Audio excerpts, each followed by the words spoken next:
ಮಾವಯ್ಯ, ಸಾವಿಗೆ ಬಂದರೆಲ್ಲರೂ ದಿನ ಯಾವಾಗಂತ ಕೇಳ್ತಿದ್ದಾರೆ. ಅವ್ರಿಗೇನು ಹೇಳಬೇಕು? 3 ದಿನ ಕಾಲು ಬರಲಿ ಅಪ್ಪ, ಆವಾಗ ಹೇಳಿ ಕಳ್ಸೋಣ.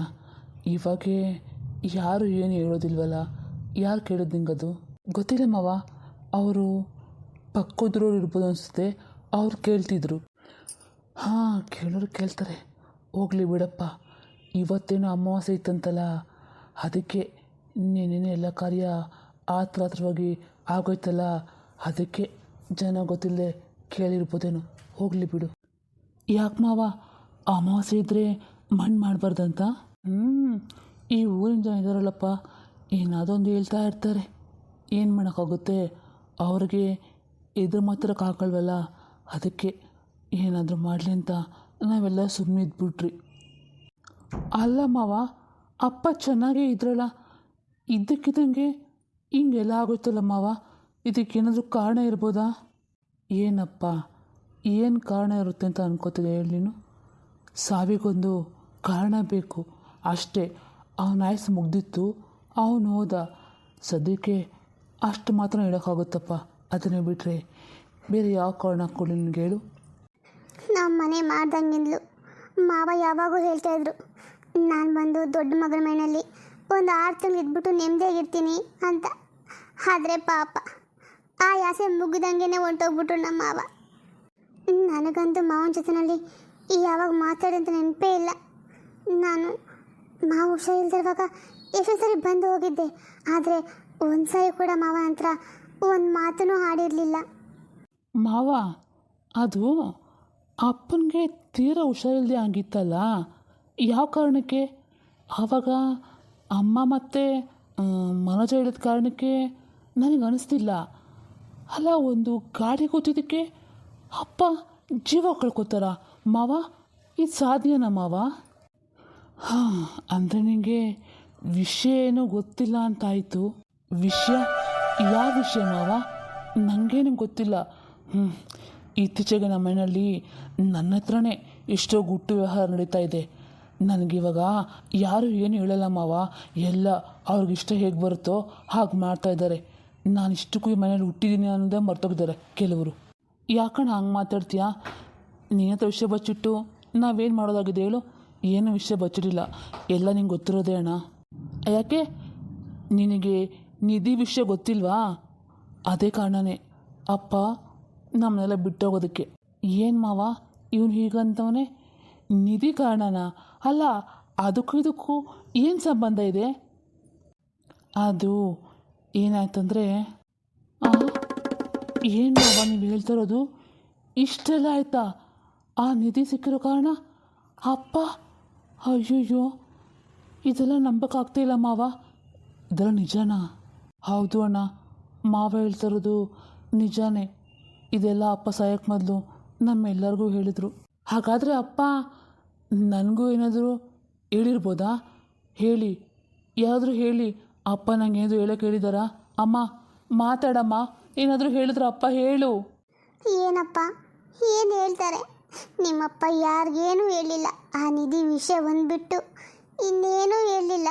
ಕೊನೆಯದಾಗಿ ಅದೊಂದೇ ಹೇಳಿದ್ದು, ಈ ನಿಧಿ ನಮಗೆ ಬೇಡ, ಕೊಟ್ಬಿಟ್ರೆ ದೇವರು ವಾಪಸ್ಸು ಅಂತ ಅಷ್ಟೇ ಕಣಪ್ಪ ಹೇಳಿದ್ದು.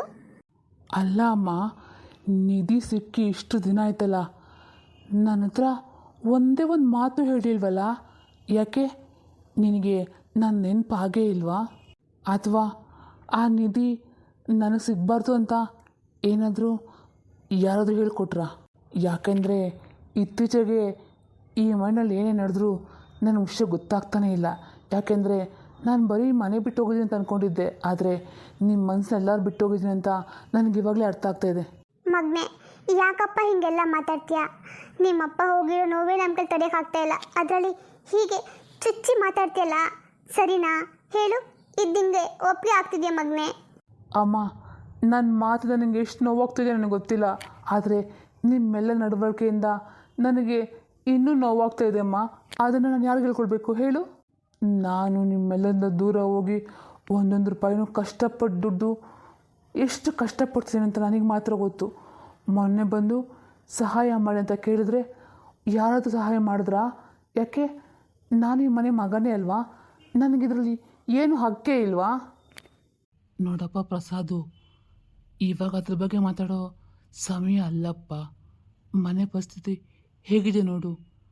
ನೀನು ದೊಡ್ಡ ಮಗನಾಗಿ ಎಲ್ಲರಿಗೂ ಸಮಾಧಾನ ಹೇಳ್ಬೇಕಪ್ಪ. ನಿಮ್ಮ ಅಪ್ಪನ ಸ್ಥಾನದಲ್ಲಿ ನಿನ್ನ ಮುಂದೆ ನೀನು ನಿಂತ್ಕೋಬೇಕು. ಅದನ್ನು ಬಿಟ್ಟು ಹೀಗೆ ಅಪ್ಪನ ಫೋಟೋ ಮುಂದೆ ನಿಂತ್ಕೊಂಡು ಹೀಗೆಲ್ಲ ಮಾತಾಡೋದು ಚೆನ್ನಾಗಿ ಕಾಣಲ್ಲಪ್ಪ. ಹೌದು ಮಾವ, ನೀವು ಹೇಳ್ತೋ ಸರಿಯಾಗೇ ಇದೆ. ಆದರೆ ದೊಡ್ಡ ಮಗ ಅಂತ ಬರೀ ಹೆಸ್ರಿಗಷ್ಟೇ. ದೊಡ್ಡ ಮಗನ ಸ್ಥಾನ ನನಗೆ ಈ ಮನೆಯಲ್ಲಿ ಯಾವತ್ತೂ ಸಿಕ್ಕಿಲ್ಲ.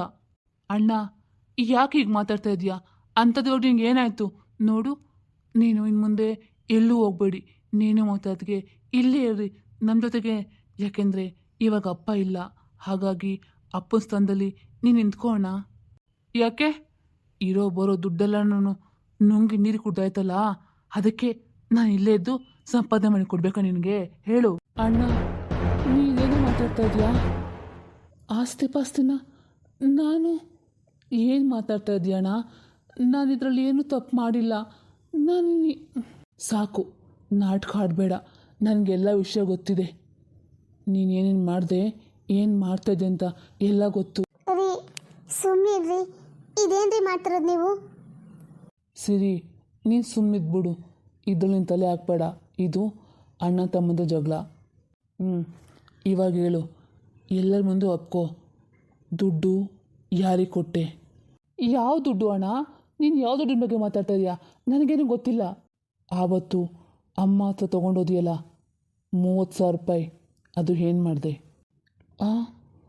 ಅದು ಅದು ಅಣ್ಣ, ಸ್ವಲ್ಪ ಬೇಕಾಗಿತ್ತು. ಹೊಲಕ್ಕೆ ಗೊಬ್ಬರ ಹಾಕಬೇಕಿತ್ತು ಅಣ್ಣ, ಅದಕ್ಕೆ. ನಾನು ಒಬ್ಬ ರೈತನೇ ಕಣೋ. ಹೊಲಕ್ಕೆ ಗೊಬ್ಬರ ಹಾಕೋಕ್ಕೆ 30,000 ಬೇಕಾ? ಯಾವ ಅಂಗಡಿಲಿ ಕೊಡ್ತಾರೆ ಹೇಳಿ ಸ್ವಲ್ಪ. ಅಣ್ಣ, ನೀನು ನನ್ನ ಬಗ್ಗೆ ತಪ್ಪು ತಿಳ್ಕೊತಾ ಇದೆಯಾ? ನಿಜವಾಗ್ಲೂ ನಾನು ಅದಕ್ಕೆ ಯೂಸ್ ಮಾಡಿಕೊಂಡೆ, ಬೇರೆ ಯಾವುದಕ್ಕೂ ಅಲ್ಲ. ಪ್ರಸಾದು, ಸುಮ್ಮನಿರು. ಇದೇನು ನಡ್ಕೋತಾ ಇದ್ದೀವಿ ಈ ರೀತಿ ನೀನು? ನನಗೆ ನಿಮ್ಮ ಅಪ್ಪ ಇಲ್ಲ ಚಿಂತೆ ಒಂದು ಕಡೆ ಆದರೆ, ನೀವಿಬ್ಬರು ಇತ್ತೀಚೆಗೆ ಮಾತಾಗ ಜಗಳ ಆಡ್ತೀರಾ. ದೊಡ್ಡ ಚಿಂತೆ ಆಗ್ಬಿಡಿದೆ ಕಂಡ್ರು ನನಗೆ. ಸುಮ್ಮನಿರು ದಯವಿಟ್ಟು. ಇಬ್ರಿಗೂ ಕೈ ಮುಗಿದು ಕೇಳ್ಕೊತೀನಿ, ಸುಮ್ಮನಿದ್ಬಿಡಿ. ಅಮ್ಮ ಹೇಳಿದ್ರು ಅಂತ ಸುಮ್ಮನಾಗ್ತೀನಿ. ಆದರೆ ಇದನ್ನು ನೀನು ಬಾಯಿಂದ ಏನೋ ಒಪ್ಕೊಂಬಿಟ್ರೆ ಒಳ್ಳೆಯದು, ಇಲ್ಲ ಅಂದರೆ ಚೆನ್ನಾಗಿರೋದಿಲ್ಲ ನೋಡು. ನೋಡಪ್ಪ ಪ್ರಸಾದು, ಇನ್ನು ಮುಂದೆ ಎಲ್ಲನೂ ನೀನೇ ಮುಂದೆ ನಿಂತ್ಕೊಂಡು ನೋಡ್ಕೋಬೇಕು, ಆಯಿತಾ? ಮಾವ, ಆಯಿತು, ನೀವು ಹೇಳ್ದಂಗೆ ಕೇಳ್ತೀನಿ. ಆದರೆ ನನ್ನದೊಂದು ಷರತ್ತಿದೆ. ಏನಪ್ಪ ಅದು?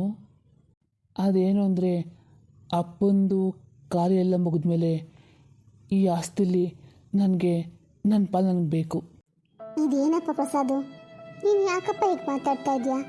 ಅಲ್ಲ ಕಣು, ಅಪ್ಪ ತೀರೋಗಿನೂ ಸರಿಯಾಗಿ 3 ದಿನ ಆಗಿಲ್ಲ.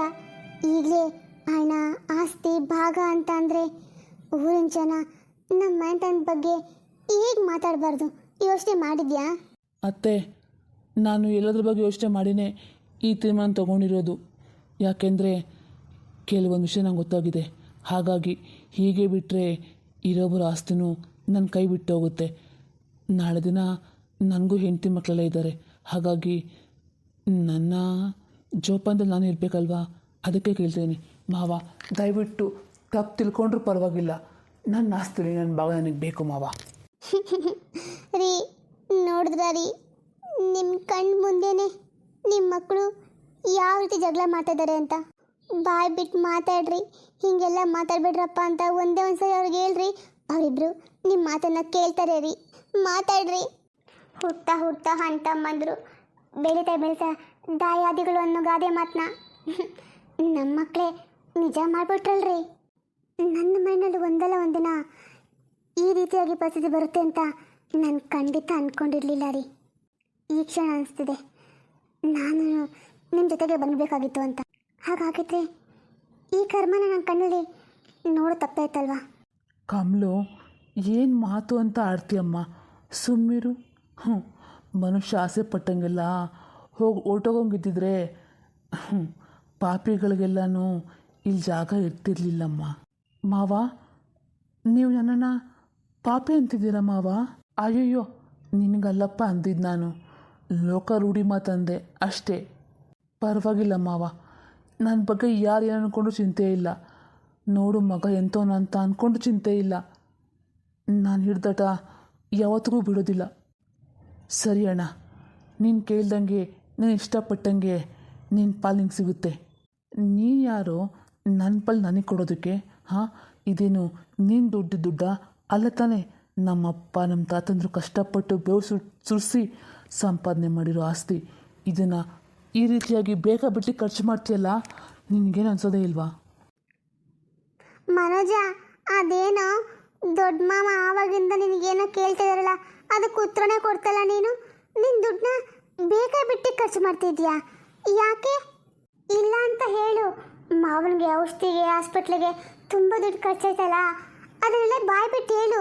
ಇಲ್ಲಾಂದ್ರೆ ದೊಡ್ಡ ಮಾವ ಇನ್ನ ತಪ್ಪಾಗಿ ತಿಳ್ಕೊಂಡ್ಬಿಡ್ತಾರೆ ಕಣೋ. ಹೇಳು ಮನೋಜ. ತಾನು ನಿನಗಿನ್ನೂ ಇನ್ನು ಬಗ್ಗೆ ವಿಷಯ ಗೊತ್ತಿಲ್ಲ. ಅದನ್ನು ನಾನು ಬಾಯಿ ಬಿಟ್ಟು ಹೇಳೋಕ್ಕೆ ನನ್ನ ಮನಸ್ಸು ಒಪ್ತಾ ಇಲ್ಲ. ಏನ್ ಮಾವ, ನೀನ್ ಏನ್ ಅಂತಿದ್ಯಾ? ತಾನು ಅದೇನೂ ಇಲ್ಲ ಬಿಡು. ಅಣ್ಣ ನನ್ನ ಮೇಲಿಗೆ ಸಿಟ್ಟು ಮಾಡ್ಕೊಂಡವನಲ್ಲ, ಅದಕ್ಕೆ ಏನೋ ಹೇಳ್ತಾವನೆ. ಮನೋಜ, ನೀನೇನೋ ವಿಷಯ ಬಚ್ಚಿಡ್ತದೆ ಅಂತ ನಂಗೆ ಅನ್ಸುತ್ತೆ ಕಣೋ. ಇದೇ ಪ್ರಶ್ನೆ ನಾನು ನಿಂಗೆ ಹೊತ್ತು ಕೇಳಿದೆ, ನೀನು ನನಗೂ ಜೊತೆ ಉತ್ತರ ಕೊಟ್ಟೆ. ಈಗ ಮನೆ ಎಲ್ಲರಿಗೂ ಜೊತೆ ಉತ್ತರ ಕೊಡ್ತಾಯಿದ್ದೆ. ನೀನು ಏನೋ ವಿಷಯನ ಎಲ್ಲರಿಂದ ಮುಚ್ಚಿಡ್ತಿದ್ಯಾ. ಆಯ್ತಾಯಿತು, ಮೊದಲು ಮುಂದೆ ಏನಾಗಬೇಕಲ್ಲ ಅದ್ರ ಬಗ್ಗೆ ಯೋಚನೆ ಮಾಡೋಣ. ಈ ಹಣ ಆಸ್ತಿ ಆಮೇಲೆ ಮಾತಾಡೋಣ. ಇವಾಗ ಸಮಯನೂ ಇಲ್ಲ, ಮನಸ್ಥಿತಿ ಯಾರಿಗೂ ಸರಿಯಾಗೂ ಇಲ್ಲ. ಸರಿ ಮಾವ, ಹಾಗಾದರೆ ನಾವು ಹೋಗಿ ಕಾರ್ಯಕ್ಕೆ ಬರ್ತೀವಿ. ಏನಪ್ಪ ಹೋಗಿ ಬರ್ತೀನಿ ಅಂತೀಯಲ್ಲ, ಇಲ್ಲೇ ಇದ್ದರೆ ಆಗಲ್ವಾ? ಹಂಗಲ್ಲ ಮಾವ, ಅದು ಅಂಗಡಿಗೆಲ್ಲ ಬೀಗ ಹಾಕೋ ಬಂದಿದ್ದೀನಿ. ಹಾಗಾಗಿ ಕೆಲಸದವ್ರಿಗೆಲ್ಲ ಹೇಳ್ಬಿಟ್ಟು ಒಪ್ಪಿಸ್ಬಿಟ್ಟು ನಾನೊಂದು 2 ದಿನ ಬಂದು ಇಲ್ಲೇ ಇರ್ತೀವಿ, ನಾನು ಮತ್ತು ಸರಿ ಇಬ್ರು. ರೀ, ನಾನು ಎಲ್ಲಿಗೂ ಬರಲ್ಲ, ನಾನು ಇಲ್ಲೇ ಇರ್ತೀನಿ, ನೀವು ಹೋಗಿ ಬನ್ನಿ. ಸರಿ, ಸುಮ್ಮನೆ ಬಾರೆ, ನಾನು ಒಬ್ಬನ ಕೈಯಲ್ಲಿ ಎಲ್ಲ ಮಾಡೋಕ್ಕಾಗಲ್ಲ. ಇಲ್ಲ ರೀ, ನೀವು ಏನೇ ಹೇಳಿ, ನಾನಂತೂ ಈ ಮನೆ ಬಿಟ್ಟು ಎಲ್ಲಿಗೂ ಬರಲ್ಲ. ನೋಡಿ, ನಮ್ಗೆ ಆ ಅಂಗಡಿನೂ ಬೇಡ, ಆ ಮನೆಯೂ ಬೇಡ, ಸಿಟಿನೂ ಬೇಡ. ನಾವಿನ್ನು ಮುಂದೆ ಇಲ್ಲೇ ಇರೋಣ ಅತ್ತ ಜೊತೆಗೆ. ಆಯಿತಾ? ಹೋಗಿ, ನೀವು ಒಬ್ಬರೇ ಹೋಗಿ ಎಲ್ಲ ಖಾಲಿ ಮಾಡ್ಕೊಂಡು ತೊಗೊಂಡು ಬನ್ನಿ. ಸಿರಿ, ಸುಮ್ಮನೆ ಹಂಗೆಲ್ಲನೂ ಹಂಗೆ ಸಡನ್ನಾಗಿ ತೀರ್ಮಾನ ತೊಗೊಳಕ್ಕಾಗಲ್ಲ ಕಣೆ. ಆ ಜವಾಬ್ದಾರಿ ತುಂಬ ಇದೆ. ಸರಿ, ಹಾಗಿದ್ರೆ ನಾನು ಇಲ್ಲೇ ಇರ್ತೀನಿ, ನೀವು ಇಲ್ಲಿಂದನೇ ಹೋಗಿ ಬಂದು ಮಾಡಿ, ಆಯಿತಾ? ಇದಕ್ಕೆ ಮೇಲೆ ನಾನು ಏನೂ ಕೇಳಬೇಡ್ರಿ, ನನಗೆ ಮನಸ್ಸು ಸರಿ ಇಲ್ಲ. ಕೊನೆಗಾಲದಲ್ಲಿ ಮಾವನ ಸೇವೆ ಮಾಡಿಲ್ವ ಅನ್ನೋ ಚಿಂತೆ ನನಗೆ ತುಂಬ ಕಾಡ್ತಾ ಇದೆ. ಆ ಪಾಪ ಪ್ರಜ್ಞೆಯಿಂದ ನಾನು ದೂರ ಆಗಲೇಬೇಕು. ಅದಕ್ಕೆ ನಾನು ಸ್ವಲ್ಪ ದಿನ ಅಲ್ಲ, ಇನ್ನು ಮುಂದೆ ಇಲ್ಲೇ ಇರ್ತೀನಿ. ಮಾಮ, ಇರಲಿ ಬಿಡು, ಸಿರಿಯಕ್ಕ ಇದ್ದರೆ ನನಗೂ ಅತ್ತೆ ಸ್ವಲ್ಪ ಧೈರ್ಯ ಬರುತ್ತೆ. ಸರಿ, ಹಾಗಿದ್ರೆ ನಾನು ಹೋಗ್ಬಿಟ್ಟು ಅಲ್ಲೆಲ್ಲ ವ್ಯವಹಾರ ಮುಗಿಸ್ಕೊಂಡು ಬರ್ತೀನಿ. ಶರತ್, ನಡೀರಿ, ನಾವು ಹೋಗೋಣ. ಅಪ್ಪ, ನಾವು ಇನ್ನು ಹೊರಡ್ತೀವಿ ಅಪ್ಪ. ಆಯ್ತು ಮಗಳೇ. ಅತ್ತೆ, ಅಲ್ಬೇಡತ್ತೆ, ಸಮಾಧಾನ ಮಾಡ್ಕೊ. ನಾವೆಲ್ಲ ಎದ್ದು ನಿಂಗೆ ಚಿಂತೆ ಪಡಬೇಡ, ಆಯಿತಾ? ಮನೋಜ, ಏನಾದರೂ ಬೇಕಿದ್ದರೆ ಫೋನ್ ಮಾಡು. ಇನ್ನೇ ಅನ್ಕೋತಾನಪ್ಪ ಅಂತ ಇನ್ನೂ ಅನ್ಕೊಳಕ್ಕೆ ಹೋಗ್ಬೇಡ, ಆಯಿತಾ? ಇಲ್ಲ ಕಣೋ, ಏನಾದರೂ ಬೇಕಿದ್ದರೆ ನಾನು ನಿನಗೆ ಫೋನ್ ಮಾಡ್ತೀನಿ. ಸರಿಯಾಗಿದ್ದರೆ ನಾನೇನು ಹೋಗ್ತೀನಿ. ಮಾವ, ಏನಪ್ಪ ಅದು ಮುಂದೆ ಎಲ್ಲ ಏನು ಮಾಡಬೇಕು, ಹೇಗೆ ಮಾಡಬೇಕು ಅಂತ ನನಗೇನೂ ಗೊತ್ತಿಲ್ಲ ಮಾವ. ಹಾಗಾಗಿ ಈ ಎಲ್ಲ ನೀವೇ ನಡೆಸ್ಕೊಡ್ಬೇಕು. ಆಯ್ತಪ್ಪ, ಹಾಗೆ ಆಗಲಿ. ಅವನೇನು ಬೇರೆಯವನ? ನನ್ನ ಗೆಳೆಯ ಅಲ್ವಾ? ಅದಕ್ಕಿಂತಲೂ ಹೆಚ್ಚಾಗಿ ನಾನು ಇನ್ನೇನು ಮಾಡೋಕ್ಕಾಗುತ್ತೇಳು?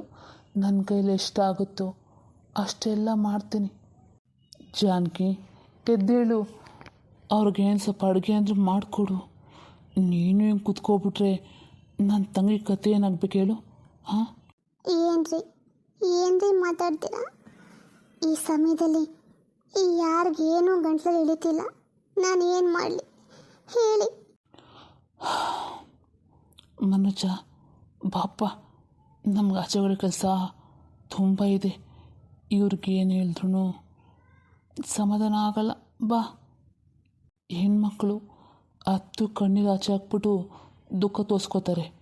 ಆದರೆ ನಾನೇನು ಗಂಡು ಮಕ್ಳಾಗಿ ಹುಟ್ಬಿಟ್ಟಿದ್ದೀವಲ್ಲ, ಹಾಗಾಗಿ ಎಲ್ಲ ಸಹಿಸ್ಕೋಬೇಕು. ಮಾವ